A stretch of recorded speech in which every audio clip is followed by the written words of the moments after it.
Hi hello welcome to వలయం TV. నేను మీ భార్గవి. ఇవాళ మనతో ఒక స్పెషల్ గెస్ట్ ఉన్నారు. ఆయన ఒక doctor, motivational speaker, life coach and meditation instructor. ఆయన్నే doctor Harish Tenneti. Hi sir, namaste. Namaste అండి. ఎలా ఉన్నారు? All good. ఎలా ఉన్నారు? సార్, అసలు మీరు doctor, motivational speaker, life coach, also meditation instructor. అసలు హౌ అండ్ వై? అన్నీ ఒకటే అండి, పేర్లు వేరంతే. It's all same. మనకి ఏదో విధంగా మనుషులకి ఎవరికైనా ఉపయోగపడి వాళ్ళ డార్క్ టైంలో, టఫ్ టైంలో నా వర్డ్ ఏదన్నా తగిలి వాళ్ళకి చేంజ్ అయితే హ్యాపీ. ఓకే. అండ్ ప్రతి ఒక్క సక్సెస్ఫుల్ పర్సన్కి ఒక టర్నింగ్ పాయింట్ ఉంటుంది. సో మీ టర్నింగ్ పాయింట్ ఏంటి? అట్లా ఏం లేదు నేనేం సక్సెస్ అయిపోలేదు. I'm just in that journey. ఎవరికైనా ఉపయోగపడితే బాగుంటుంది అనే దాంట్లో మోటివేషన్ చేస్తే, చిన్నప్పటి నుంచి మెడిటేషన్లో ఉన్నాం కాబట్టి మెడిటేషన్ ఒక స్పిరిచువల్ సైడ్ ఓకే. చదువుకున్నాం కాబట్టి అలా వచ్చింది అంతే. ఓకే. అయితే ఇప్పుడున్న జనరేషన్లో లైక్ ఏజ్తో సంబంధం లేకుండా స్ట్రెస్, యాంగర్ ఇష్యూస్ చాలా ఎక్కువైపోయాయి. లైక్ స్కూల్ నుంచి కానీ కాలేజ్ నుంచి రాగానే కూర్చొని కొంచెం కదిలిచ్చినా సరే నాకు స్ట్రెస్ ఉంది, నాకు చిరాకు వస్తుంది, ఇలాంటివన్నీ యూజ్ చేస్తున్నారు. సో ఇది ఎందుకు అండ్ దీన్ని ఎలా మనం ఆపగలుగుతాం? ఈ జనరేషన్లో ఎక్కువ చూస్తున్నాం మనము. దట్ స్ట్రెస్ అనే మాటని అర్థం చేసుకోకుండా వాడేస్తున్నారు. ఎప్పుడు మనుషులకి రెండు రకాల స్ట్రెస్లు ఉంటాయి. ఒకటి యూ స్ట్రెస్, రెండు డిస్ట్రెస్. యూ స్ట్రెస్ మంచిది, కొంతన్న స్ట్రెస్ లేకపోతే డెవలప్ అవ్వం.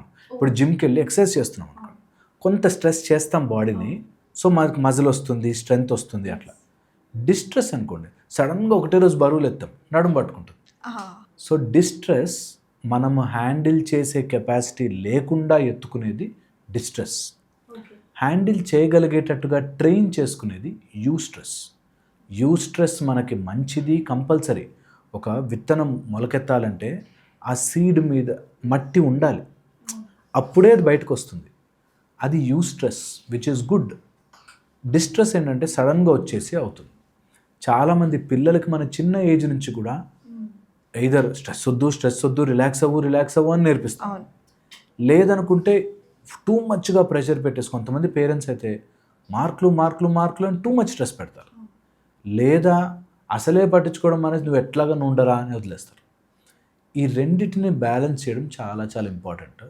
అది స్టెప్ బై స్టెప్ వెళ్ళాలి. చాలామంది పేరెంట్స్కి తెలియదు, పిల్లలకి అర్థం కాదు. ఎందుకంటే స్లోగా దాన్ని అలవాటు చేయాలి, మెల్లగా టువర్డ్స్ దట్ తీసుకెళ్ళాలి. ఇందులోనే చాలా కన్ఫ్యూజన్స్ వచ్చేస్తాయి. నాకు నచ్చింది జరగలేదని, నాకు నచ్చిన ఫీల్డ్ లేదని, లేదా పేరెంట్స్ వాళ్ళకి నచ్చిన ఫీల్డ్లో నువ్వు లేవని, వాళ్ళు అనుకున్నట్టుగా వీళ్ళు చేయట్లేదని, ఇలా రకరకాలు ఉంటాయి. అందులో పిల్లలు పెరుగుతున్న ఏజ్లో till 21 they are very volatile. ఒక్కటేదో ఐడియా దొరికిందనుకో, దాన్నే పట్టుకుని నాకే అన్నీ తెలిసిపోయాయనే ఫీలింగ్లో ఉంటారు. చాలామంది గుడ్ మార్నింగ్ చెప్పకూడదు అనేదో లాజిక్, ఇంకా దాన్ని పట్టుకుని గుడ్ మార్నింగ్ అంటే గుడ్ అయిపోతుందా అని పిచ్చి లాజికల్ చెప్తారు. నువ్వు గుడ్ మార్నింగ్ అనగానే నీ రోజంతా గుడ్ అయిపోతుందని కాదు.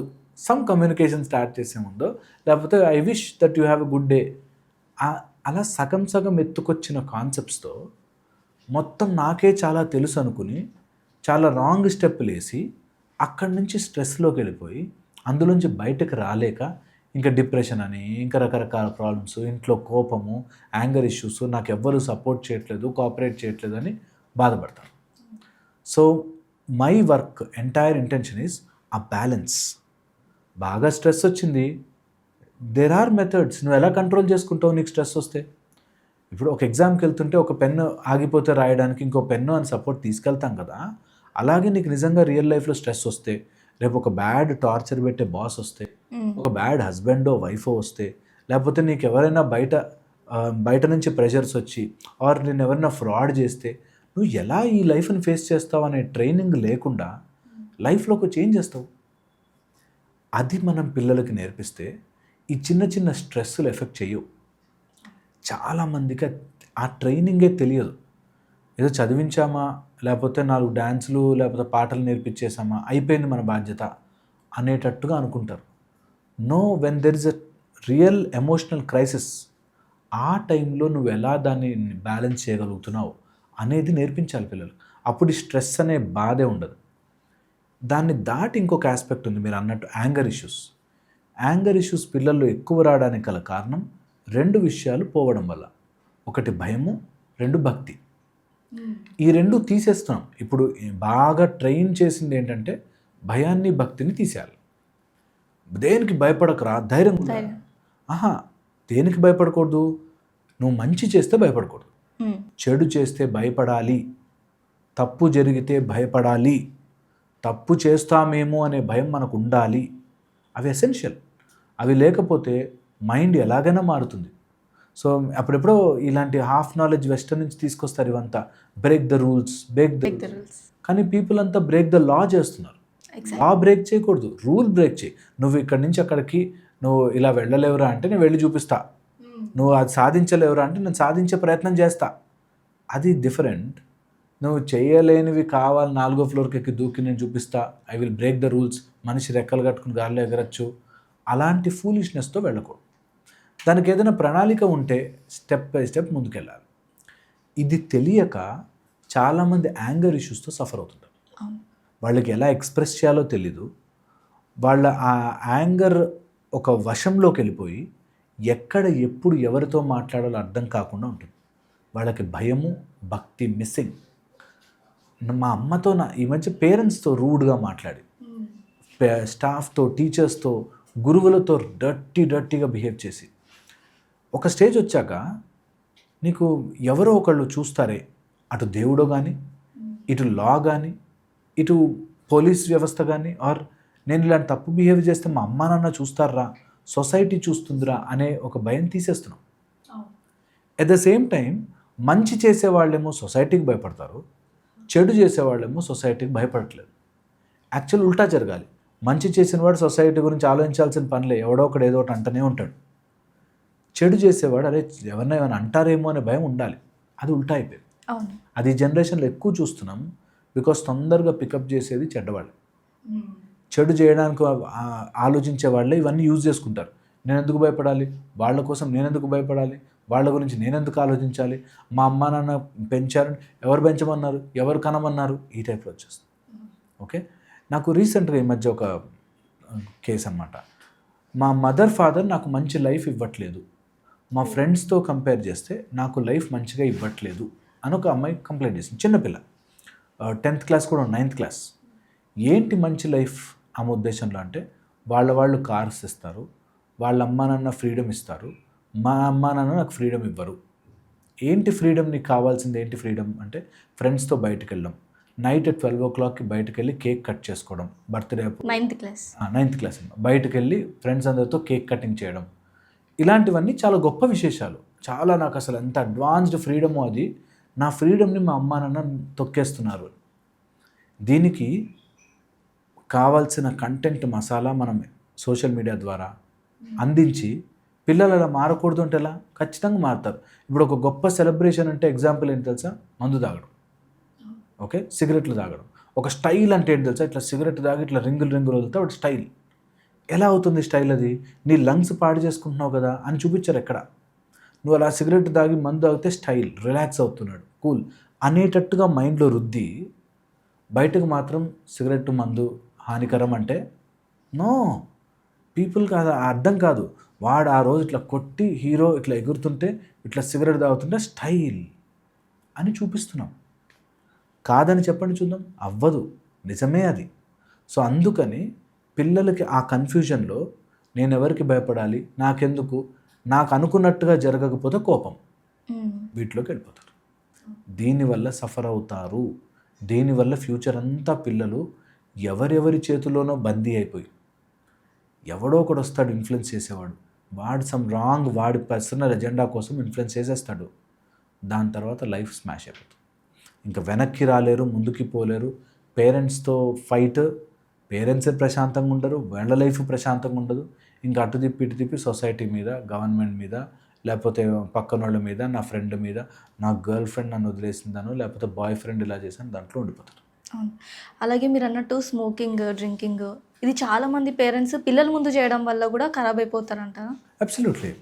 పిల్లల ముందు చేయకూడదు, యాక్చువల్గా కూడా చేయకూడదు. అండ్ అది ఎవరైనా ఫ్రెండ్స్ ద్వారా వస్తుందేమో గమనించుకోవాలి కూడా. ఓకే, ఈ మూడిటికి అందరం రెస్పాన్సిబిలిటీ. యాజ్ ఎ పేరెంట్గా రెస్పాన్సిబిలిటీ ఉంటుంది, టీచర్స్గా రెస్పాన్సిబిలిటీ ఉంటుంది, సొసైటీగా మనందరికీ రెస్పాన్సిబిలిటీ ఉంటుంది. ఒక పబ్లిక్ సినిమాలు వాటికి వెళ్తున్నప్పుడు నో, అది రాంగ్ అని తెలియాలి. అవును. అది తెలియకుండా అందరము ఈ వ్యవస్థలో భాగమే, మనం అందరం we should create a good society అనేది అనుకోకపోతే దే విల్ సఫర్. అవును. అయితే స్ట్రెస్ గురించి మాట్లాడాం కదా, ఒక మనిషి మీద ఫిజికల్ స్ట్రెస్ ఎప్పుడైతే బాగా కష్టపడతారో అలాంటి స్ట్రెస్ ఎక్కువ ఇంపాక్ట్ ఉంటుందా, లేదంటే మెంటల్ స్ట్రెస్ ఎక్కువ ఇంపాక్ట్ ఉంటుందా? ఎప్పుడు మెంటల్ స్ట్రెస్ 1000% ఎక్కువ ఉంటుంది. ఫిజికల్ స్ట్రెస్ నీకు ఎక్కడో చోట తెలుస్తుంది, నొప్పి వస్తుంది, లేకపోతే మొయ్యగలను అని తెలుస్తుంది. Mental stress is very very dangerous. Mental stress చిన్నది కూడా, బరువే లేని ఆలోచన 1000 టన్నుల బరువు పెట్టి చంపేయగలదు. ఒక థాట్ అది పెద్దగా పెరిగి అందులోంచి బయటపడలేక నొక్కుకుపోతాం. సో వెరీ వెరీ డేంజరస్ అది మానసిక స్ట్రెస్. 1000 టన్నుల బరువు, అందుకని అది ఎప్పటికప్పుడు దించేయాలి. మానసిక స్ట్రెస్ ఉందనుకోండి, కంపల్సరీగా ఎవరితోటో మాట్లాడేసేయాలి, చెప్పేసుకోవాలి బాధ.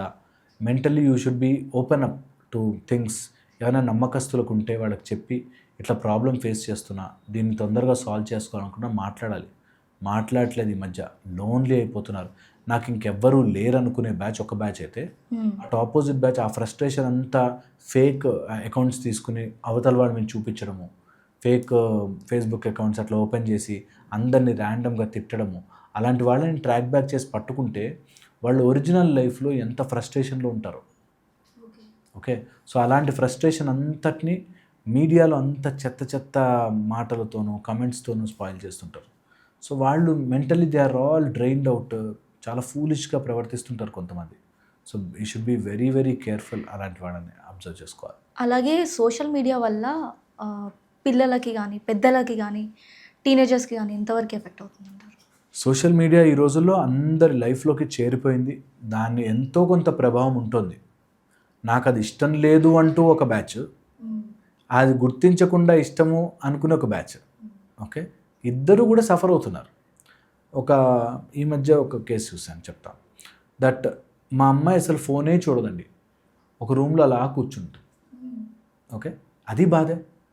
అందరితో కలవాలి, అప్పుడు మాట్లాడుతూ ఉండాలి, ఏమి చేయదు, ఫోన్ ఇచ్చినా పక్కన పెట్టి అట్లా చూస్తుంటాం. బాధే, అది కూడా చాలా తప్పే. ఒకడు ఫోన్ వదలడండి, అసలు ఎంతసేపు ఆ రీల్స్ చూస్తూనే ఉంటాడండి, అది బాధే. Point is a balance. That I will do this, I will do that. ఈ రోజుల్లో టెక్నాలజీ ఆపుకొని ఫ్యూచర్లో పోలేం, అన్నీ రావాల్సిందే. సో ఫోను చూడాలి, సోషల్ మీడియాలో ఎంత ఉండాలో అంత ఉండాలి, కాస్త ఎంటర్టైన్మెంటు ఉండాలి, ఎట్ ద సేమ్ టైం సొసైటీలో జరుగుతున్నవి తెలుసుకోవాలి, ఎట్ ద సేమ్ టైం మనం దానికి బానిస అవ్వకూడదు. ఈ బ్యాలెన్స్ రాకపోతేనే సఫర్ అవుతాం. సో సోషల్ మీడియా ప్రభావం ఈ మధ్య ఎక్కువైపోతుంది. బికాస్ పేరెంట్స్ ఎఫెక్ట్ చూపిస్తుంది. పేరెంట్స్ తప్పించుకోవడానికి పని వాళ్ళకి ఇచ్చేస్తున్నారు ఫోన్లు, దాని ద్వారా కూడా చాలా ఎఫెక్ట్ పడుతుంది. సోషల్ మీడియా ఎఫెక్ట్ ఎంత డీప్గా వెళ్ళిపోతుందంటే, there is something called emotional dysregulation. Emotional dysregulation అంటే సోషల్ మీడియాలో జరుగుతున్న విషయము అది స్క్రీన్ది నిజము కాదు అన్న విషయం తెలుసుకోకుండా రియల్గా మైండ్లో జరిగినట్టుగా ఊహించుకుని ప్రాబ్లం చేసుకుంటారు. ఈ మధ్య ఒక బ్లాగింగ్ సైట్ వాళ్ళు వేరే వేరే ప్లేసెస్కి వెళ్ళి వైఫ్ అండ్ హస్బెండ్ అక్కడ ఉన్న టూర్ అంతా ఎలాగో చెప్తారు. అవి చూసి రియల్ లైఫ్లో నన్ను అట్లా టూర్కి తిప్పట్లేదు, కనీసం బయటకు తీసుకెళ్ళట్లేదు అని ఫైట్ చేసుకున్న కపుల్స్ ఉన్నారు. సో ఇవన్నీ కూడా effects of social media. That అన్నీ కలర్ఫుల్గా, రంగులుగా, అన్నీ బాగున్నట్టుగా కనిపించి నా లైఫ్ ఇంత అందంగా లేదు అనే దాంట్లోకి వెళ్తారు. ఇది ఎమోషనల్ మెచ్యూరిటీ లేదనుకోండి, అలాంటి వాళ్ళు ఎక్కువ సఫర్ అవుతారు. అదేంటి ఇంకెందుకు లైఫ్, మా ఆయన నేను బయటకు తీసుకెళ్ళకపోతే ఇంకెందుకు, మా అమ్మ నన్ను ఆ సినిమాకి కూడా తీసుకెళ్ళకపోతే ఇంకెందుకు, మేమైనా పిచ్చి సినిమాలు అడిగామా, మంచి సినిమానే కదా, అయినా ఎందుకు తీసుకెళ్ళలేదు అనే ఒక దాంట్లోకి వెళ్ళిపోతారు. అలాగే చాలా మందిలో మనం చూస్తుంటాం, లైక్ పిల్లలు కూడా చెప్తూ ఉంటారు కంపారిజన్స్. అది పేరెంట్స్ అనే కాదు, ఫ్రెండ్స్ కూడా అరే వాడిని చూసి నేర్చుకుంటారా, పేరెంట్స్ కూడా పక్క వాళ్ళని చూసి నేర్చుకో, ఇలాంటివి జరుగుతూ ఉంటాయి. సో దీన్ని మనం మన పేరెంట్స్కి కానీ ఇలా కంపేర్ చేసే వాళ్ళకి ఏం చెప్పొచ్చు?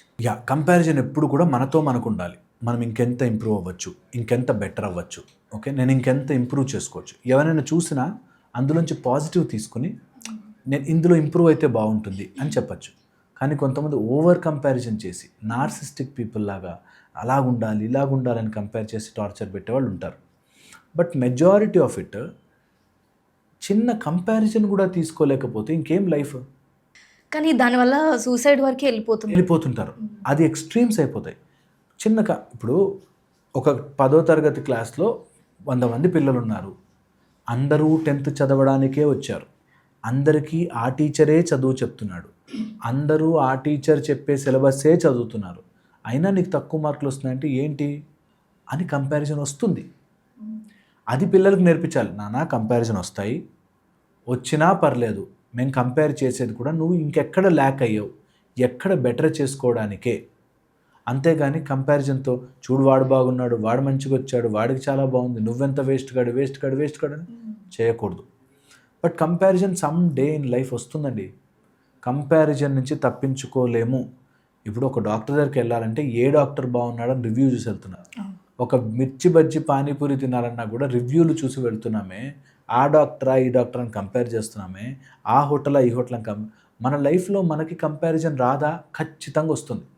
మ్యారేజ్ దగ్గర వస్తుంది, వాడు మంచిగా ఉన్నాడా వీడు మంచిగా ఉన్నాడా అని. నీకు జాబ్లో వస్తుంది, ఎవరిని తీసుకోవాలని కంపారిజన్ వస్తుంది. ఈ లైఫ్లో compulsory you have one day మనం అది ఫేస్ చేయాలి. నువ్వు బాగా చెప్తున్నావా ఇంకోటి బాగా చెప్తున్నాడా అనే కంపారిజన్ వస్తుంది, ఫేస్ చేయాలి. దానికి బాధపడుతూ కూర్చుని నన్ను ఎవ్వరూ కంపేర్ చేయకూడదు, అందరూ నేనే గొప్ప అని పొగుడుతూ ఉండాలి. ఎలా అవుతుంది? అవ్వదు. అన్నీ ఉంటాయి లైఫ్లో, కంపేర్ చేస్తారు, దానిలో ప్లస్లు ఉంటాయి మైనస్లు ఉంటాయి. కంపారిజన్ తీసుకునే కేపబిలిటీ కూడా నేర్పించాలి. అది వెరీ వెరీ ఇంపార్టెంట్. లేకపోతే నన్ను కంపేర్ చేశారని డిప్రెషన్లోకి పోతాం. అవును, అది కూడా పాయింట్లెస్.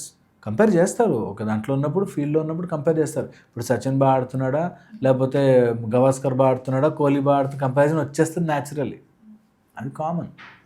అయితే లైఫ్లో చాలామంది మేము స్ట్రక్ అయిపోయాం, ఇంకా లైఫ్ మా వల్ల కాదు, ఇంకా నేను ఏం పని చేసినా సక్సెస్ అవ్వలేకపోతున్నా, నాకు ఇది వద్దు, ఇలా చేస్తూ ఉంటారు. వాళ్ళకి మనం ఏం చెప్పొచ్చు?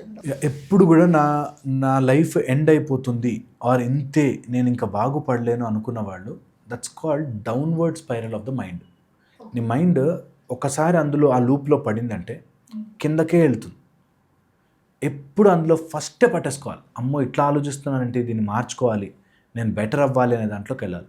ఒక్కసారి ఆ లూప్లో పడితే నాకేంటి ఏం కలిసి రావట్లేదు అని వచ్చింది అనుకోండి, అది వితిన్ 1 to 2 months మైండ్ తినేస్తుంది. నేను ఏం చేసినా వేస్ట్ అండి, నా కర్మ ఇంతే, నా వైఫ్ వచ్చిన దగ్గర నుంచి నాకు ఇట్లా అయిపోయింది, మా హస్బెండ్ ఇంటికి అడుగు పెట్టా నా బతుకు ఇట్లా అయిపోయింది. ఈ టైప్లో అన్నిటికీ కారణాలు తయారు చేసుకుని we are always wrong, we are always troublesome, ఇంకా నా జీవితం ఇంతే అనే దాంట్లోకి వెళ్ళిపోతారు. సో అది చాలా జాగ్రత్తగా గమనించుకోవాలి. బట్ మై పర్సనల్ థింగ్తో నేను ఎప్పుడూ కూడా నెగిటివ్ ఆలోచించను, నెగిటివ్ సైడ్కి వెళ్ళను, నా లైఫ్ ఇంతే ఇంకా ఆగిపోయింది అని అనుకోను. ఒక బొద్దింక దాన్ని చంపుతామంటే నేను ఆఫ్టర్ ఆల్ బొద్దింక లైఫ్ చచ్చిపోతాను అనుకోదు, లాస్ట్ మూమెంట్ వరకు పరిగెడుతుంది. ఓకే, బొద్దింకకుంది that this is my precious life అని. మనుషులకే ఏంటో ఇంత ప్రెషియస్ లైఫ్ ఇచ్చినా కూడా ఆలోచించి బాధపడతారు. ఏమీ చేయకుండా అన్ని చేతుల్లోకి రావాలని కోరుకుంటారు. ఏదో చేస్తూ అందులోనే లూప్లో తిరుగుతుంటారు, దాన్ని ఇంప్రూవ్ చేసుకోవాలని ట్రై చేయరు. సో హ్యూమన్ లైఫ్ని నెగిటివ్ సైడ్కి డ్రైవ్ చేస్తే నెగిటివ్లోకి వెళ్తాం, పాజిటివ్ సైడ్ తీసుకెళ్తే you will definitely improve at some point of time. Self confidence build చేసుకోవాలంటే ఎలా? సెల్ఫ్ కాన్ఫిడెన్స్ బిల్డ్ చేసుకోవడానికి ఈజీ క్విక్ టెక్నిక్స్ చెప్తాను. ఫస్ట్ వచ్చేసి కాన్ఫిడెన్స్ అంటేనే అర్థము, కన్ఫైడ్ ఆర్ కాన్ఫిడెన్స్ అనే మాటకు అర్థము దట్ జరగని దాన్ని నేను ఇప్పటి నుంచే నమ్మి ప్రయత్నం చేయడం. సో కాన్ఫిడెన్స్ ఎప్పుడు వస్తుంది తెలుసా? అక్కడ ఏమవుతుందో అవుతుంది, నేను ప్రయత్నం మాత్రం ఆపను అనే దాంతో ముందుకెళ్తే కాన్ఫిడెన్స్ వస్తుంది. రెండోది very very important point, confidence అంటే అదేదో ఇట్లా సూపర్ పవర్లో వచ్చి ఇట్లా ఎదుగుదామని ఉండదు. చెమటలు పడతాయి, నోరు ఎండిపోతుంది, మాట్లాడే ధైర్యం రాదు, అమ్మో ఎవడేదో అనుకుంటా ఆలోచనలు వస్తుంటాయి. అవన్నీ వచ్చినప్పటికీ చేయడమే కాన్ఫిడెన్స్. ఖచ్చితంగా ఒక స్టేజ్ మీదకి ఎక్కి మాట్లాడాలనుకో, అమ్మో వస్తుందో మర్చిపోతానేమో అనే భయం ఉండొచ్చు. ఉన్నా కూడా, నీకు చెమటలు పడుతున్నా కూడా, గుండె దడ్డ అంటున్నా కూడా చేయడం చూసారా, అది కాన్ఫిడెన్స్. కాన్ఫిడెన్స్లో ఇంకొక మేజర్ ఆస్పెక్ట్ చెప్తాను. Confidence comes from repetition. Practice చేయండి, ప్రాక్టీస్ చేయండి, ప్రాక్టీస్ చేయండి, పదే పదే ప్రాక్టీస్ చేయండి. ఇంకా నీకు కాన్ఫిడెన్స్తో పని ఉండదు. నేను కాన్ఫిడెన్స్ తెచ్చుకోవాలంటే అవసరం లేదు, చేసుకుంటూ పో, ఆటోమేటిక్ వస్తుంది, ఆటోమేటిక్ వస్తుంది. ఎవరైతే కాన్ఫిడెన్స్ అక్కడెక్కడో ఉంటుంది, అక్కడ నుంచి ఇట్లా నాకు వచ్చే కానీ నేను కాన్ఫిడెన్స్ వచ్చేస్తుంది అని అనుకుంటూ ఉంటారో వాళ్ళు ఓడిపోతారు. కాన్ఫిడెన్స్ ఎక్కడా లేదు, ఇక్కడ ఉంది. నీకు అది రాలేదు, చేస్తావు. చేసిన తర్వాత నీకు రాకపోవడం అంటూ ఆస్పెక్టే ఉండదు కాబట్టి కాన్ఫిడెంట్ కొంటావు. ఇప్పుడు వంట చేయాలి అని ఒక 20 ఏళ్ళు కిచెన్లో పనిచేసిన వాడితో కాన్ఫిడెంట్గా ఉన్నావా అని ఉండదు. ఏముంది, లెఫ్ట్ హ్యాండ్తో చేసి పడేస్తుంది కదా. ఎందుకు? She has repeated it for so many years. అలా మనం రిపీట్ చేస్తూ పోతే కాన్ఫిడెన్స్ ఆటోమేటిక్ వస్తుంది. ఇది third point. Fourth major point చెప్తాను. కాన్ఫిడెన్స్ పోవడానికి గల కారణం వాడేమనుకుంటాడు, వీడేమనుకుంటాడు, ఏం జరుగుతుంది, ఎలా జరుగుతుందని, ఫ్యూచర్లో ఏం జరగబోతోందో దాని గురించి, పాస్ట్లో ఏం జరిగిందో దాని గురించి రిజల్ట్ ఓరియంటెడ్గా ఆలోచించిన వాడికి కాన్ఫిడెన్స్ రాదు. అందుకని రిజల్ట్ గురించి పట్టించుకోకుండా start doing it, step by step start doing it. దానివల్ల కాన్ఫిడెన్స్ పెరుగుతుంది. కాన్ఫిడెన్స్ లేకపోవడానికి గల కారణం గతం ఎక్స్పీరియన్స్ని తీసుకొస్తుంటుంది. లాస్ట్ టైం కూడా ఇట్లాగే ట్రై చేసావు, ఫెయిల్ అయ్యావు, లాస్ట్ టైం ట్రై చేసావు, పోయింది, ఈసారి పేపర్ టఫ్ ఉంటుందంట. జనరల్గా కాన్ఫిడెంట్ వీక్ అయ్యే వాళ్ళు చెప్పే మాటలు. అన్కంట్రోల్డ్ ఫ్యాక్టర్స్ మీద ఫోకస్ పెడతారు. పేపర్ అంటే చాలా టఫ్ వస్తుందంటగా ఈ ఇయర్ అన్నాడు. టఫ్ వస్తుంది, ఈజీ వస్తుందో నీకు అనవసరం, నువ్వు పని ఏంటి, చదవాలి అంతే. చాలామంది ఆ ఫ్యాక్టర్ మిస్ అయిపోయి చాలా పేపర్ లీక్ అవుతుందంట ఈసారి, లేకపోతే ఈసారి నోటిఫికేషన్ లేట్ అవుతుందంట, అయ్యో ఇంకా ఛాన్స్ లేదంట, ఈ టైప్లో అన్వాంటెడ్ థింగ్స్ మీద ఫోకస్. నీ చేతిలో లేనివి. ఇప్పుడు పేపర్ లీక్ అయ్యేది మన చేతిలో లేదు, ఒక నోటిఫికేషన్ పడదా మన చేతిలో లేదు, తర్వాత పేపర్ టఫ్ ఇస్తాడా ఈజీ ఇస్తాడా మన చేతిలో లేదు, తర్వాత సీట్ అలాట్మెంట్లో ఏమైనా పాలిటిక్స్ జరిగితే మన చేతిలో లేదు. ఇవన్నీ ఇక్కడ కూర్చొని ఆలోచిస్తుంటాడు, టఫ్ అంతే, మన లక్ లేదండి అని.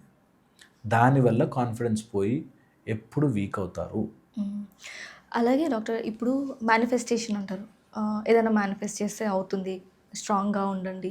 So how it works, manifestation అనేది ఎలా వర్క్ అవుతుంది? ఓకే, సూపర్, మంచి question. Manifestation is very very powerful. మన జీవితంలో ఏదైనా మనం మేనిఫెస్ట్ చేసుకుందే.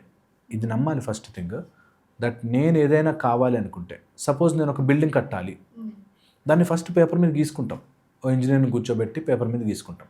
నాకు ప్లాన్ ఉంది కాబట్టి అది ఎగ్జిక్యూట్ అయింది. ఎంత పెద్ద తాజ్మహల్ కట్టాలన్నా, ఎంత పెద్ద కట్టాలన్నా ఫస్ట్ ఇక్కడ కట్టాలి వాడు. సో నీ మైండ్లో కడితేనే అది అక్కడ వస్తుంది. అలాగా ఒక ఇంజనీరింగ్ మైండ్లో మెలిగింది బయటకు వచ్చినట్టు, నీ మైండ్లో ఏది తయారు చేస్తామో అది రియల్ లైఫ్లోకి వస్తుంది. ఈరోజు ఎంతో కష్టపడి మనం ఏది డిజైన్ చేసుకున్నా భయపడుతూ ఉంటే రాదు. So what you are thinking, దానికి కావాల్సిన ఫీలింగ్ యాడ్ చేస్తే వస్తుంది. ఇది మేనిఫెస్టేషన్. లా ఆఫ్ వైబ్రేషన్ ఏం చెప్తుందంటే, it always associated with law of action. Vibration అంటే మన లోపల నుంచి ఎట్లా వైబ్రేట్ అవుతున్నాం, అది రాదేమో, అమ్మో రాదేమో అనే ఆలోచనతో ఉంటే నీకు యాక్షన్ కాస్త తగ్గిపోయి, వీక్ అయిపోయి, ఫెయిల్ అయిపోయి, చూసావా రాలేదు అనే దాంట్లోకి వెళ్తాం. ఒకవేళ లా ఆఫ్ అట్రాక్షన్ జరగాలి అంటే ఆ లా ఆఫ్ అట్రాక్షన్కి యాక్షన్ యాడ్ చేయాలి. సో నేను నేర్చుకున్నది, నేను కావాలనుకున్న దాని వైపు ఒక్కొక్క అడుగు ముందుకేస్తాను. తొందరగా మన గోల్స్ అన్నీ క్లియర్ అవుతుంటాయి. So you can manifest anything by ప్యూర్గా ఇన్హిబిషన్స్ అన్నీ తీసేసి, డౌట్లు, ఫియర్లు, వర్రీస్ అన్నీ తీసేసి జరుగుతుంది అనే నమ్మకంతో ముందుకెళ్ళాలి. ఇప్పుడు ఫర్ ఎగ్జాంపుల్ కొన్ని వేల కోట్లు పెట్టి, లక్షల కోట్లు పెట్టి మార్స్ మీదకి రాకెట్లను పంపిస్తున్నారు. ఏముంది అక్కడ? ఇప్పటిదాకా తెలిసింది ఏముందో, ఇక ముందు తెలుస్తుందేమో అనే గెస్తోనే కదా పెడుతున్నది. అలాగే ఒక దాని మీద పూర్తి నమ్మకంతో మనకున్న క్యాలిక్యులేషన్స్తో ముందుకెళ్తున్నాం. ఓకే, అలాగే మన జీవితంలో కూడా ఏదైనా జరగాలి అంటే ముందు దాని మీద పూర్తి నమ్మకంతో ప్రయత్నం చేయాలి. ఆ నమ్మకం లేని చోట ఫెయిల్ అయిపోతాం. మేనిఫెస్టేషన్లో ఉండే rule law of vibration, law of action plus law of belief. ఎంత స్ట్రాంగ్గా నమ్మగలిగితే నీకు అంత స్ట్రాంగ్. అంటే బాగా చదివానండి కానీ ఏంటో వస్తుందో లేదో అన్నట్టు రాదు వాడికి. ఓకే, బై లక్లో ఆసారి వచ్చినా నెక్స్ట్ టైం పోతుంది. అందుకని ఈ లాస్ మెయింటైన్ చేసుకుంటే మేనిఫెస్టేషన్ ఈజీ. అలాగే ఇప్పుడు చాలామంది లైక్ మనం అంటాం కదా, మైండ్ ఒకటి చెప్తుంది, హార్ట్ ఒకటి చెప్తుంది.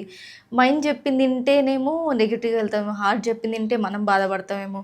ఇలా చాలామంది అంటుంటారు. అసలు ఈ మైండ్, హార్ట్ చెప్పడం ఏంటి? ఒకవేళ నిజంగానే అలా ఏమైనా డిఫరెన్స్ ఉంటే మైండ్ చెప్పింది వింటే సక్సెస్ అవుతారా? హార్ట్ చెప్పింది వింటే సక్సెస్ అవుతారా? నేను 3గా చెప్తాను ఇంకా. Okay, mind, heart, gut, stomach. Okay. Okay, 3 రకాలుగాను మన డెసిషన్స్ మేకింగ్ ఈజీగా ఉంటుంది. అంటే ఈజీగా అర్థం కావడానికి చెప్తున్నా. కోర్స్ 3 కలిసి పనిచేస్తాయి, బట్ ఏది ఎక్కువ అన్నదాన్ని బట్టి చెప్తున్నా. రిలేషన్షిప్స్ ఫ్యామిలీకి సంబంధించింది అయితే కడుపు. ఓకే, నీ గట్ ఫీలింగ్ లోపల నుంచి ఎంత పవర్ఫుల్గా వాళ్ళని ప్రేమించగలిగితే నీ డెసిషన్స్ అంత ఈజీ అవుతాయి. ఓకే, నెక్స్ట్ ప్రేమకి సంబంధించి రిలేషన్షిప్లో గర్ల్ ఫ్రెండ్, బాయ్ ఫ్రెండ్ కానీ, లేకపోతే ఎవరినైనా ఇష్టపడడం కానీ, నీ పని కానీ, నచ్చిన ఇష్టమైన పని నీకు హార్ట్తో చేయాలి. వాళ్ళకి ఇంకా లెక్కలు వేసుకోకూడదు. ఇప్పుడు మన లైఫ్లో కొంతమంది ఫ్రెండ్స్ వస్తారు, వాళ్ళతో లెక్కలు ఉండవు. అది ఏం చేసినా, ఎలా చేసినా they are mine. Wife or girlfriend, ఎంతైనా మన వైఫ్, మన హస్బెండ్, మనకి ఏముంది దాంట్లో బాధపడడానికి. హార్ట్ టు హార్ట్ కనెక్టెడ్, ఇంకా మైండ్తో పని లేదు. ఇక్కడ ఎందుకు కూర్చున్నావు, ఇట్లా ఎందుకు చేసావు, నాకు రెస్పెక్ట్ ఎందుకు ఇవ్వాలి, ఇందులో ఉండదు. You are heart to heart connected, వేరే ఉంటుంది. థర్డ్, ఫైనాన్షియల్ డెసిషన్స్ కానీ, ఎడ్యుకేషన్ విషయం కానీ, లాజిస్టికల్ కానీ, అలాంటి వాటికి బ్రెయిన్. డబ్బు పెట్టే చోట నేను వాడిని నమ్మి పెట్టానండి అనొద్దు. డబ్బు పెట్టే చోట బ్రెయిన్ వాడి క్యాలిక్యులేట్ చేసి అసలు పెట్టచ్చా, ఎంత వస్తుంది, వాడు ఇంతకుముందు బిజినెస్ చేశాడా, చేయలేదా, దానికి ఏదైనా లాభం ఉంటుందా, ఉండదా చూసి పెట్టాలి. చాలామంది డబ్బు దగ్గర నేను వాడిని నమ్మి పెట్టానని మోసపోతారు. ఆ ఏరియాలో పెరుగుతుందని నమ్మానండి అని మోసపోతారు. కొంతమంది రిలేషన్షిప్స్లోకి వచ్చాక బ్రెయిన్ వాడి మా వైఫ్ నాకు ఎందుకు రెస్పెక్ట్ ఇవ్వలేదు, అది ఎందుకు ఇట్లా చేసింది, అట్లా చేసిందని వైఫ్ అండ్ హస్బెండ్ రిలేషన్షిప్లోనేమో బ్రెయిన్ వాడేస్తారు. బ్రెయిన్ వాడాల్సిన చోట క్యాలిక్యులేషన్స్, ఫైనాన్షియల్ అలాంటి చోట హార్ట్ వాడతారు. నమ్మి పెట్టాను రా అని మిక్సప్ అయిపోయి. సో ఈజీగా అర్థం కావడానికి చెప్తున్నా. అఫ్కోర్స్ 3 కలిస్తేనే మన థాట్ ప్రాసెస్, బట్ మెజారిటీ ఇది. That whenever you are taking financial decisions బాగా లెక్కలు వేసుకుని బ్రెయిన్తో ఆలోచించి డబ్బులు పెట్టు. సెకండ్, ఎవరైనా రిలేషన్షిప్స్లో వాటిలో ఉంటే హ్యాపీగా కడుపు తీపి, కడుపు ప్రేమ అంటారు ఆ టైప్లో ఉంచు. ఈ girl friend, boy friend, close relationships, other circumstantial relationships ఏమున్నా సరే హ్యాపీగా హార్ట్ వాడి నచ్చితే చేయి, నచ్చకపోతే వదిలేయి. అసలు తెలియట్లేదు. అసలు ఎందుకు చేసుకుందో వాళ్ళకి అసలు రీజన్ తెలీదు, ఏం తెలీదు. కొందో గొప్ప ఫ్రెండ్స్‌కి తెలుస్తుంది. సో అండ్ సో అయ్యింది అని చెప్పేసి. బట్ పేరెంట్స్‌కి తెలీదు. సో ఇది పేరెంట్స్ ముందే పిల్లలకి ఏదైనా సజెషన్స్ ఇవ్వడం గానీ, ముందు నుంచే వాళ్ళకి ఎడ్యుకేట్ చేయడం గానీ ఏమైనా చేయొచ్చు అంటారా? ఇలాంటి త్వరగా క్విక్ రిలేషన్షిప్స్లో కానీ, క్విక్ మనీ కోసం కానీ, క్విక్ ఆనందాల కోసం, తొందరగా ఆనందం వచ్చేస్తుంది, లేకపోతే తొందరగా డబ్బులు వచ్చేస్తాయి, ప్రేమలో నేను తొందరగా గెలవాలి, ఇలాంటి ఆలోచనలు ఉన్నవాళ్ళు ఇలాంటి మిస్టేక్స్ చేస్తారు. ఇది పేరెంట్స్ గమనించుకోవాలి. దట్ ఎక్కడ వీళ్ళు అట్రాక్ట్ అయిపోతున్నారు, ఎలాంటి విషయాలకి తొందరపాటు పడుతున్నారు.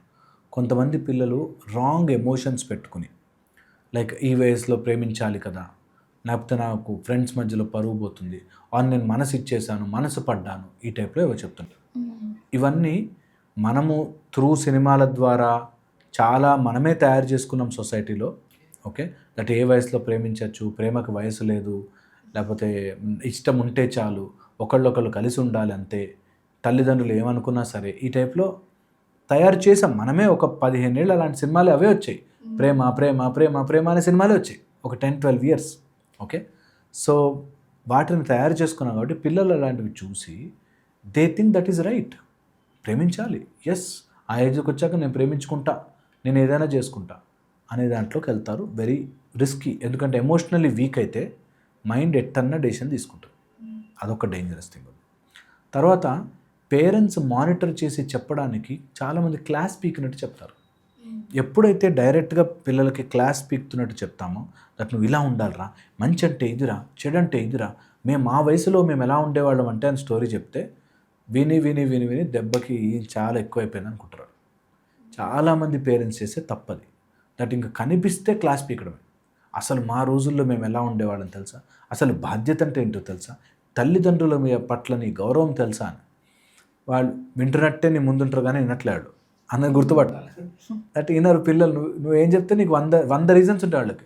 అవునా, అంత బాగుందా, నీ లైఫ్ చూపించి నాకు అంత గొప్పగా ఉందా, నువ్వు అమ్మ నాన్న బాగా గొప్పగా ఉన్నారా, అని వాళ్ళకి రెడీగా ఉంటుంది ఆన్సర్. మేబీ నీ ముందు అనకపోవచ్చు, మీ ముందు బాగా అవునవును అని అనొచ్చు, కానీ లోపలికి వెళ్ళి చూస్తే అదేగా. అంత గొప్పగా ఉంటే అమ్మ నాన్న ఎందుకు కొట్లాడుకుంటున్నారు? వాళ్ళు ప్రేమించుకోలే, నేను ప్రేమించిందే కరెక్ట్ అనే దాంట్లోకి వెళ్తారు. ఓకే, అండ్ లాజికల్గా వాళ్ళని బ్రేక్ చేయలేం. పిల్లలని లాజికల్గా మీరు కొట్టలేరు. ఇది తెలుసుకోవాలి, ఏ పేరెంట్ అనేది తెలుసుకోవాలి. ఓకే, లేక లాజికల్గా ఎక్స్ప్లెయిన్ చేసి వాళ్ళని ఆ ఎక్స్ప్లెనేషన్ నుంచి బయటకు తీద్దాం అనుకుంటారు. ఎంత ఎక్స్ప్లెయిన్ చేసినా వాళ్ళు ఎక్స్పీరియన్స్ చేస్తున్న ఆ ఏజ్లో ఉండే హార్మోనల్ చేంజెస్ని మీరు ఆపలేరు. లోపల ఒక కెమికల్ ప్రొడ్యూసర్ నాలుక మీద ఇట్లా లాగి ఒక సాల్ట్ వేస్తే ఇంక టేస్ట్ రావద్దని లోపల సాల్ట్ అని తెలిసిపోతుంది మనకి. అలాగా ఒకసారి హార్మోనల్ సర్జ్ వచ్చాక నువ్వు 100 చెప్పు, వాళ్ళు 101 వెతుక్కుంటారు. Reason to do whatever they want to do. అందుకని నువ్వు చెడ్డయి, మనం చెప్పి మనం విలనై కంట్రోల్ చేసి, కంట్రోల్ ఎన్ని రోజులు చేస్తావు? 5 ఏళ్ళు చేస్తావు, 10 ఏళ్ళు తర్వాత వాళ్ళకి డబ్బులు వస్తే పారిపోతారు. సో అందుకని క్లాస్ పీకుతున్నట్టు కాకుండా పిల్లలకు మంచి ఫ్రెండ్లీ వాతావరణంలో ఆ డైరెక్షన్ మాత్రమే చూపించాలి. ఇది తల్లిదండ్రులకి 1000 కేజీల బరువు దిగిపోయినట్టు ఉంటుంది మైండ్ నుంచి. నేను చెప్పే మాట అర్థం చేసుకుంటే దట్ ఊరికే క్లాసులు పీకద్దు. వాళ్ళ లైఫ్కి మనం దారి మాత్రమే చూపిస్తాం, వెళ్ళాలా లేదా వాళ్ళ ఇష్టం. ఊరికే చెప్పి వాళ్ళు మిమ్మల్ని విలన్స్ చేసుకుని బయట ఎవరినో హీరోని చేసుకుంటారు. సో అన్నెసరి అవన్నీ చెప్పి టైం వేస్ట్ చేయొద్దు. మీరు కరెక్ట్గా ఉంటే మీ పిల్లలు ఆటోమేటిక్గా కరెక్ట్ ఉంటారు. కరెక్ట్గా ఉన్నాం అనుకోవడం కాదు, నిజంగా కరెక్ట్గా హెల్తీగా హ్యాపీగా అన్ని రకాలుగానే చూసుకుంటే పిల్లలు కరెక్ట్గా మారతారు. వీళ్ళకి ఎప్పుడు కూడా ఒక దైవికమైన శక్తి మనల్ని అబ్జర్వ్ చేస్తుంది అనే దాంట్లో పెంచండి. సో దట్ తప్పు చేయాలన్నా కూడా దే విల్ థింక్, అరే ఇది రాంగ్ కదా, నేను ఎందుకు చేస్తున్నానని ఆలోచిస్తారు. లేకపోతే సఫర్ అవుతారు.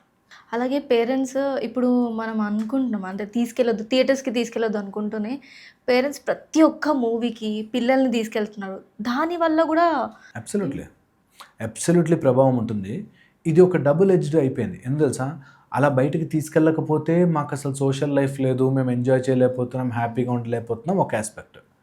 రెండోది వచ్చేసి పేరెంట్స్కి వచ్చేది వీక్లీ 1 డేనో 1.5 డేనో టైమ్. అందులో వాళ్ళు ఎంజాయ్ చేయాలి, బయటకు పోయి సినిమాకి, సరే సినిమాకి తీసుకెళ్ళాం, అట్లా జరుగుతుంది. థర్డ్ వచ్చేసి ఎక్కువగా ఇండల్జ్ చేయడం వల్ల వాళ్ళు సినిమాలు చూసి అలా పాడైపోతున్నారు. ఇంకొక ఆస్పెక్ట్, వీళ్ళు తీసుకెళ్ళి చూపించకపోయినా పిల్లలు వాళ్ళ ఫ్రెండ్స్ మాట్లాడుకుంటున్నారు కదా అని వాళ్ళు చూసే ప్రయత్నం చేస్తారు. సో దీన్ని ఆ బుద్ధిని అలా మెల్లగా మేనేజ్ చేసుకుంటూ రావాలి తప్ప మనం ఏ ఒక్క సైడ్ తీసుకున్నా సఫర్ అవుతాం. ఏ ఒక్కటి తీసుకున్నా నో నేను స్ట్రిక్ట్గా ఉంటాను, వాడు ఎక్కడ డబ్బులు ఇవ్వను అంటే వాడు ఇంకో మార్గంలో డబ్బులు తెచ్చుకుంటాడు. ఓకే, సో అందుకని ఆ బ్యాలెన్స్ రావడమే పేరెంటింగ్లో ఉండే గొప్పతనం. దట్ ఎప్పుడైనా సినిమాకి తీసుకెళ్ళొచ్చు, ఒక మంచి ఎన్వైర్న్మెంట్ తీసుకురావచ్చు, లేదా ఇంట్లోనే మంచిగా అందరూ కలిసి కూర్చొని చేయొచ్చు. సో ఆ ఫ్యాక్టర్ని మేనేజ్ చేయడంలోనే ఒక పేరెంట్గా ఒక క్వాలిటీ గ్రేట్నెస్ ఉంటుంది. అవును. ఆల్సో ఇప్పుడు పేరెంట్స్ ఇద్దరు జాబ్ చేస్తూ ఉంటారు, పిల్లల్ని లైక్ ఆయాకో అలా వదిలేసి వెళ్తున్నారు.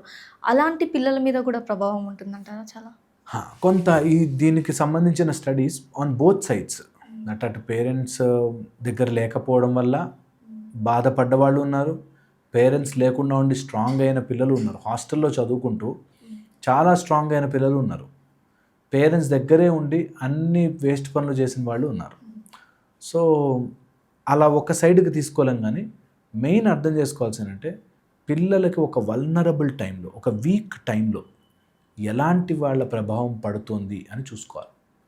దట్ సమ్ ర్యాండమ్ పర్సన్ వాళ్ళు వీక్ ఉన్న టైంలోనో వాళ్ళకి కావాల్సినప్పుడు మదర్ ఆర్ ఫాదర్ లవ్ దొరకకపోతే ఎవడో ఒకడు బయటవాడు ఇన్ఫ్లుయెన్స్ చేస్తాడు. అలాంటి వాళ్ళ కోసం వెతుకుతూ ఉంటారు.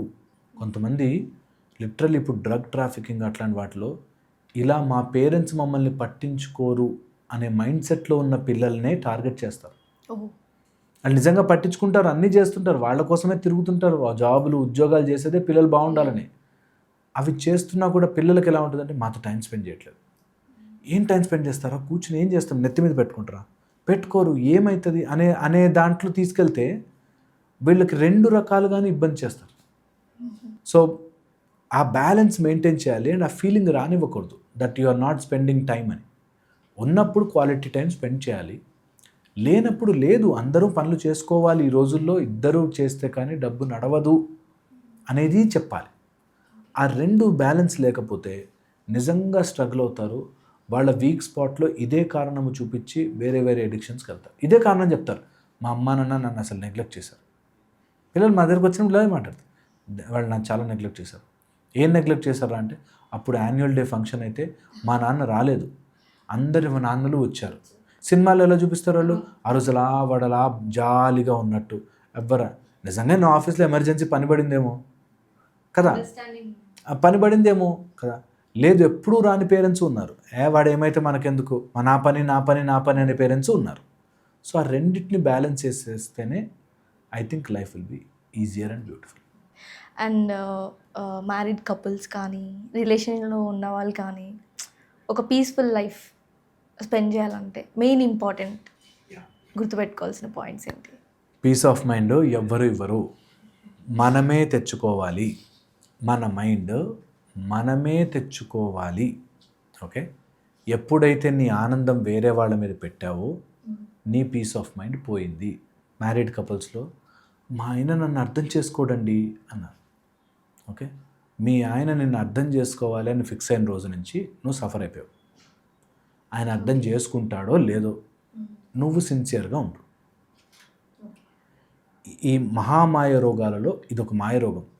దట్ అవతల వాడు నన్ను అర్థం చేసుకోవట్లేదండి, చేసుకోరు. First thing. సపోర్ట్ లేదండి, ఇదొక మానసికంగా పీస్ఫుల్గా ఉండాలంటే ఇది. నాకెవ్వరూ సపోర్ట్ లేదండి. నువ్వు చేతి కర్రలు ఇస్తాయి సపోర్ట్, ఎవరికైనా కాళ్ళు బాగాలేకపోతే. మనుషులకి సపోర్ట్ అవసరం లేదు. మానసిక ఎవరిని ఇచ్చారా వెరీ గుడ్, కానీ ఇవ్వలేదు ఇవ్వలేదు ఇవ్వలేదు ఇవ్వలేదు అనే బాధలోకి వెళ్ళొద్దు. ఎవ్వరూ సపోర్ట్ చెయ్యరు. ఓకే, చేయాల్సిన అవసరం, వాళ్ళే బాండ్ రాసుకుని రాలే నేను వీళ్ళకి సపోర్ట్ చేస్తాను అని రాయలే. సో వాళ్ళు చేశారనుకోండి, వాళ్ళ విజ్ఞత వెరీ గుడ్. చెయ్యలేదనుకో మనం సఫర్ అవ్వద్దు. Okay, third most dangerous thing, ఈ రిలేషన్షిప్స్లో వాటిల్లోకి ఎప్పుడు కూడా వాళ్ళ నుంచి నాకు ఏం రావాలో దాని గురించి ఆలోచిస్తే పోతుంది. ఏమి ఇవ్వగలను నేను, నా పాసిబిలిటీలో ఏమి ఇవ్వగలను దాని గురించి ఆలోచిస్తే హ్యాపీగా ఉంటారు. వాళ్ళ నుంచి ప్రేమ రావాలి, వాళ్ళు నాకు టైం ఇవ్వాలి, వాళ్ళు నాకు కేటాయించాలి. మా ఆయనండి కనీసం 10 నిమిషాలు కూర్చోడండి, నీ పక్కన 10 నిమిషాలు కూర్చోలేకపోతున్నాడు అంటే ఎయిదర్ యు ఆర్ నిజంగా 10 నిమిషాలు కూర్చునే క్వాలిటీస్ ఏం లేవు నీ దగ్గర, పెంచుకో. లేదంటే ఇంక అది ఎక్స్పెక్ట్ చేయకు. ఒకరోజు చెప్పావు, 2 రోజులు చెప్పావు, అర్థం చేసుకోవట్లంటే అర్థం అయిపోయింది మనకి దట్ నేను సఫర్ అయి పాయింట్లెస్. నా మాటలు చాలా రూడ్గా ఉంటాయి, అట్లెట్లా చెప్తావు అనిపిస్తుంది. అదేంటి మా ఆయన 10 నిమిషాలు నా దగ్గర కూర్చోవడానికి నేను అనుకోకూడదా, కోరుకోకూడదా అని. కోరుకో, బాధపడకు. నా ఎంటైర్ ఇంటెన్షన్ ఈస్ అవి తలుచుకుని తలుచుకుని తలుచుకుని సఫర్ అవుతారు. ఒకవేళ నీ పక్కనే కూర్చోవాలని ఉంటే ఆయనకి నువ్వు ఎన్ని పనులు చెప్పొస్తాడు, ఎన్ని పనులు చెప్పాడు. ఎంత టఫ్ డే ఉన్నా ఫోన్ చేస్తాడు, మధ్యలో కాల్ చేస్తారు, వస్తారు. లేదు అంటే మనం ఎంత వెంటపడ్డా స్ట్రెస్గానే ఫీల్ అవుతారు కానీ కూర్చో. అండ్ ఎంత అడుగుతుంటామో ఇంకా దూరం అవుతారు. కనీసం నాతో 1 అవర్ టైం స్పెండ్ చేయొచ్చు కదా, స్పెండ్ చేయొచ్చు కదా. వాడు 1 అవర్ ఎప్పుడైపోద్దా అని కూర్చుంటాడు అక్కడ ఖచ్చితంగా. So don't do that. ఫోర్స్ఫుల్గా ఏది చేయకూడదు. అబ్సల్యూట్లీ. ప్రేమ, గౌరవం ఫోర్స్ఫుల్గా అడగకూడదు, ఉండరు. ఓకే, మెడిటేషన్ హ్యూమన్ లైఫ్ మీద ఎంత ఇంపాక్ట్ ఉంది, ఎంత యూస్ఫుల్? అబ్సల్యూట్. ఈ అన్ని కనెక్షన్స్ ఇప్పటిదాకా నేను చెప్పినవన్నీ మైండ్ నుంచి వస్తాయి. ఈ మైండ్ని కంట్రోల్ చేసుకోగలిగిన ఏకైక మార్గం మెడిటేషన్. సో మెడిటేషన్ చెయ్యాలి. మన హ్యూమన్ లైఫ్లో మనకిచ్చిన ఒక సూపర్ పవర్ మెడిటేషన్. మన శరీరం మీద ధ్యాస పెట్టి ఎక్కడెక్కడ నా మైండ్ వెళ్తుంది చూసుకుంటే you will really enjoy that. Okay, how it helps అంటే ఏం చేయాలంటారు? డే చాలా చాలా మెథడ్స్ ఉన్నాయి చేయడానికి. ఫస్ట్ కొన్ని ఇంపార్టెంట్ హైలైట్ పాయింట్స్ చెప్తాను. అందులో ఫస్ట్ థింగ్, ధ్యాస నుదుటి మధ్యలో కానీ భ్రూ మధ్యమున, నాసికాగ్రం మీద. ఓకే, లేదనుకుంటే బ్రీత్ మీద, ఊపిరి మీద. ఓకే, అంత చేయలేకపోతే హార్ట్ లోపల ఒక ఓంకారం, వీటితో స్టార్ట్ చేయండి సింపుల్గా. ఆ మెడిటేషన్ ప్రాసెస్ అంతా ఎలా ఉండాలంటే ఆలోచనలు ఎటు వెళుతున్నా వెనక్కి తీసుకురావాలి. ఎట్లాగనే వెళ్ళను నేను, mind wear ever it goes, just don't forcefully దాన్ని ఆపాలని ట్రై చేయకుండా అక్కడ థాట్ వదిలేసాం, మళ్ళీ సెంటర్లోకి తీసుకొచ్చి ఓంకారం కానీ లేకపోతే బ్రీదింగ్ కానీ దాని మీద ఫోకస్ పెడతాం. ఇది మెడిటేషన్లో చాలా ఇంపార్టెంట్. మేమేం చెప్తాం, మేము మా సౌర మార్గంలో మేము టీచ్ చేసేది మెడిటేషన్ కంటే మెడిటేటివ్ లివింగ్ నేర్పిస్తాం. That wherever you are, time దొరికితే అట్లా ప్రశాంతంగా అయ్యి జస్ట్ నీ ధ్యాసను ఒక సెంటర్లోకి తీసుకొచ్చి పరుగులు పరుగులు పరుగులు తీస్తుంది మైండ్ని, స్లోగా అట్ సమ్ పాయింట్ సెంటర్లోకి తెచ్చి just wait for it. Universal energy is in now. ఈ చుక్క టైంలో, ఇప్పుడు పడ్డ టైం చుక్కలో యూనివర్స్ అంతా ఉంది. ఈ ఒక్క చుక్కని స్లోగా తీసుకొని ఈ క్షణాన్ని స్లోగా బ్రీత్ చేయండి, స్లోగా బ్రీత్ అవుట్ చేయండి. ఎంత రద్దీ ఉన్నా సరే లైఫ్లో, బస్లో ఎక్కి కూర్చున్నావు, జస్ట్ అక్కడ ఒక 10 minutes you enter in to that serene world. రూపాయి ఖర్చు లేదు, ఎవరికి చెప్పవలసిన పని లేదు, హాయిగా వెళ్ళిపోవచ్చు. అందులో మనము బాధలు పెట్టుకుని వాడెందుకు ఇలా అన్నాడు, వీడెందుకు ఇలా అన్నాడు అనే టైంలో కూడా అట్లీస్ట్ మనం మెడిటేషన్ చేస్తే, మెడిటేటివ్ లివింగ్ చేస్తే బాగుంటుంది. ఎవరైనా ట్రై చేసుకోవాలంటే చెప్తున్నా, జస్ట్ ఒక 4-5 minutes హ్యాండ్స్ చూసుకోండి. జస్ట్ 4 minutes మీ చేతిలో ఉండే ఎనర్జీని జస్ట్ ఫీల్ ఇట్. ఓకే, స్లోగా గ్రౌండ్ చేయండి మీ థాట్ని. మీకు ఏం కావాలనుకుంటున్నారో మీ లైఫ్లో, ఆ కావాలి అనుకున్నది జరిగితే ఎలా ఉంటారో అందులో ఉండండి. ఓన్లీ జరిగితే, ఇప్పుడు రేపు పొద్దున్న నాకు ఒక డిగ్రీ వస్తే చాలా బాగుంటుంది అన్నప్పుడు, ఆ డిగ్రీ తీసుకున్న తర్వాత నేను ఎట్లా ఉంటాను అనేది మనం ఊహ చేసి నీ ఫింగర్స్ చూస్తూ just your hands have got that energy, just ఆ ఫీల్డ్లోకి తీసుకొచ్చి చూడండి. Say magical things happen. Try చేయాలి, you should always try. Okay, ఫింగర్స్తో యూ జస్ట్ డూ దట్. అలా దాన్నే చూసి ఒక 2 minutes with all your focus, mind బయటంతా తిరుగుతాం కదా, జస్ట్ తీసుకొచ్చుకొని I want my life to be like this అని చేయగలిగితే బాగుంటుంది. ఇట్లా నేను చాలా నేర్పిస్తాను, తట్టుకోలేదు. నేను చెప్పడం స్టార్ట్ చేస్తే 10-15 episodes ఈజీగా అయిపోతాయి. ఇది చాలా బాగుంది నిజంగా. అంటే అది చాలామందికి తెలియదు, లైక్ మెడిటేషన్ లైఫ్ని చేంజ్ చేస్తుందని చాలామందికి తెలియదు. జస్ట్ ట్రై చేయరు, ఏదో ఉన్నామా, మార్నింగ్ హరిబరిలో లేసామా, వెళ్ళిపోయామా, బట్ మనకు మనం టైం స్పెండ్ చేయడం వల్ల చాలా జరుగుతాయి, చాలా చేంజెస్ వస్తాయి. Thank you so much for giving your valuable time. No problem. అనిపించింది మీతో మాట్లాడి. మళ్ళీ కలుద్దాం. Thank you so much. చూసారు కదా డాక్టర్ గారు చెప్పిన విషయాలు. ఈ వీడియో ఖచ్చితంగా అందరూ చూడాలి. లైక్, షేర్ అండ్ సబ్స్క్రైబ్ వలయం టీవీ. మరొక ఇంటర్వ్యూలో మళ్ళీ కలుద్దాం. నమస్కారం.